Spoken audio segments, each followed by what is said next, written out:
भारत अपना यौम आजादी मना रहा है, लेकिन नरेंद्र मोदी आज भी बाज नहीं आया। क्यों? क्या हुई? और नरेंद्र मोदी ने पाकिस्तान और अमेरिका पर एक खुदकुश हमला किया है। My God! हमारे वीर जाबाज सैनिकों ने दुश्मनों को उनकी कल्पना से परे सजा दी।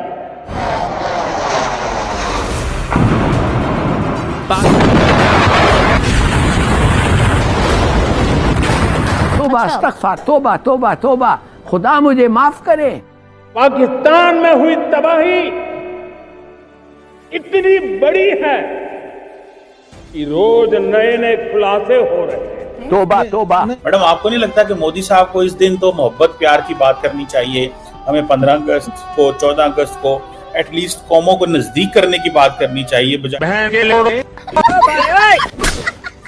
क्या इस वक्त भारत एक और जंग की तैयारी कर रहा है? तोबा तोबा। कोई रोकने वाला नहीं है, वो बावला हो गया, कोई ताकत उसको रोक नहीं पा रही, क्योंकि वो बदमाश हाथी की तरह, एक पागल कुत्ते की तरह हर एक को काटता फिर रहा है। पूरी दुनिया उसके खिलाफ हो गई है, लेकिन ये जंग नहीं रोक रहा। इन न्यूक्लियर की धमकियों को अब हम सहने वाले नहीं। तो पाकिस्तान ने तो कोई ऐसी कोई लड़ाई की बात नहीं की। पाकिस्तान ने तो यही कहा है कि कई दफा कहा है कि आए, हमें बात करनी है, टेबल पे बैठना है। अगले दिन भी प्राइम मिनिस्टर ने ये बात की है। हम टेबल पे बैठने की बात करते हैं, भारत हमें मारने की बात करता है। हाय! भारत अपना यौम आजादी मना रहा है, लेकिन आज 15 अगस्त नरेंद्र मोदी आज भी बाज नहीं आया और नरेंद्र मोदी ने पाकिस्तान और अमेरिका पर एक खुदकुश हमला किया है। इस खुदकुश हमले को मैं खुदकुश हमला क्यों कह रहा हूं, उसकी वजह यह है कि इसका नुकसान इन द फ्यूचर भारत को ही होना है। पाकिस्तान का नाम लेकर नरेंद्र मोदी ने क्या बातें की हैं? क्या इस वक्त भारत एक और जंग की तैयारी कर रहा है? और भारत ने भी एक नए प्रोजेक्ट का ऐलान कर दिया है। मैडम, आपको नहीं लगता कि मोदी साहब को इस दिन तो मोहब्बत प्यार की बात करनी चाहिए? हमें 15 अगस्त को, 14 अगस्त को एटलीस्ट कौमों को नजदीक करने की बात करनी चाहिए बजाय कि हम दोबारा वही बातें उठा लें। क्या कहेंगी मैडम? तो सर, नफरतें आप देंगे तो जवाब में फिर नफरत ही मिलेगी ना, जवाब में कोई लड्डू तो आएंगे नहीं। तो इस चीज को भी तो हमें देखना चाहिए। और प्राइम मिनिस्टर शहबाज शरीफ हों, चाहे हमारे आर्मी चीफ हों, अभी अमेरिका गए थे, वहां जाकर भी उन्होंने 2-4 भड़के लगा दी। उसके बाद यहाँ से भी जब हम इसी किस्म की बातें करेंगे, या तो हमने कोई दोस्ती की बात की हो, हमने कोई अमन से रहने की बात की हो, तो दूसरा भी वही जवाब देगा ना। आप जिस जबान में बात करेंगे आपको उसी जबान में जवाब भी मिलेगा। मैडम, वो तो बात ठीक है, आप कह रही हैं। तो पाकिस्तान ने तो कोई ऐसी कोई लड़ाई की बात नहीं की। पाकिस्तान ने तो यही कहा है कि कई दफा कहा है कि आए, हमें बात करनी है, टेबल पे बैठना है। अगले दिन भी प्राइम मिनिस्टर ने ये बात की है। हम टेबल पे बैठने की बात करते हैं, भारत हमें मारने की बात करता है। मैडम, थोड़ा सा तो है ना फर्क। सर देखिए, वो तो हमें अपनी तरफ से कोई स्टेप भी तो लेना होगा ना। जिन लोगों को हमसे सालों साल से नाराजगी है, जो हमें बार बार ब्लेम कर रहे हैं, मुख्तलिफ उनके अटैक जो हुए हैं उसके ऊपर, वो हमने किए नहीं किए उसके ऊपर तो मैं डिबेट नहीं करूंगी, लेकिन जाहिर है कि हमारी तरफ कुछ ना कुछ उन्होंने इल्जामात लगाए और उनके लिए उन्होंने सबूत भी दिए, हम नहीं माने। तो अब वो क्या करें? आपकी तरफ से वो आप कहेंगे डायलॉग, और आप डायलॉग क्या करेंगे? नमस्कार दोस्तों, स्वागत है आपका हमारे खास कार्यक्रम में, जहां हम आपको 15 अगस्त 2025 की सबसे बड़ी खबर और उसका असर बताएंगे। आज का स्वतंत्रता दिवस भारत के लिए बेहद खास रहा, न सिर्फ इसलिए कि लाल किले पर तिरंगा फहराया गया, बल्कि इसलिए भी कि इस मंच से प्रधानमंत्री नरेंद्र मोदी ने देश और दुनिया को कई अहम संदेश दिए।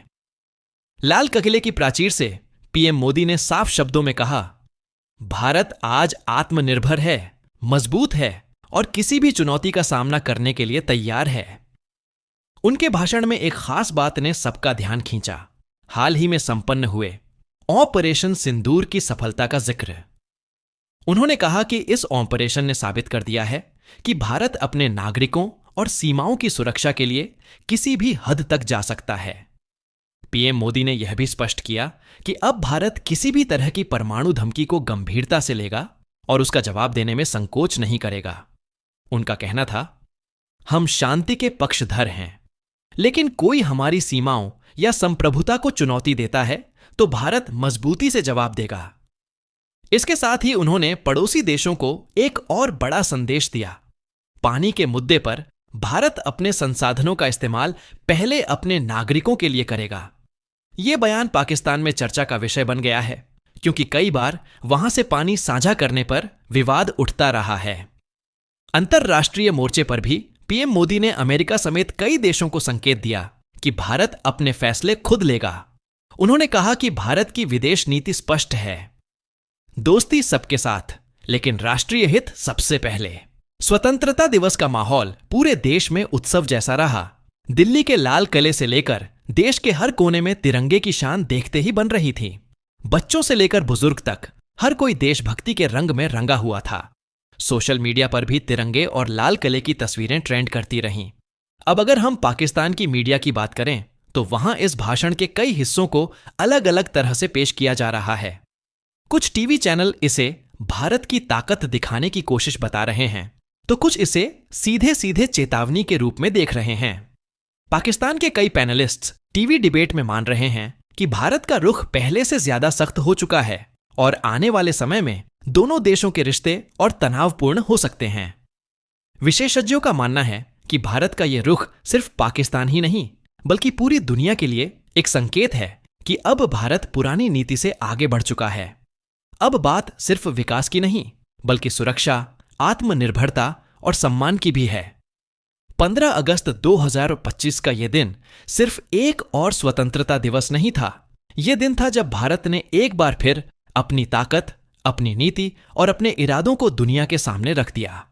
लाल किले की प्राचीर से गूंजती आवाज ने देशवासियों में आत्मविश्वास भरा और दुनिया को संदेश दिया कि भारत अब किसी भी तरह का दबाव झेलने को तैयार नहीं बल्कि उसका जवाब देने को भी तैयार है।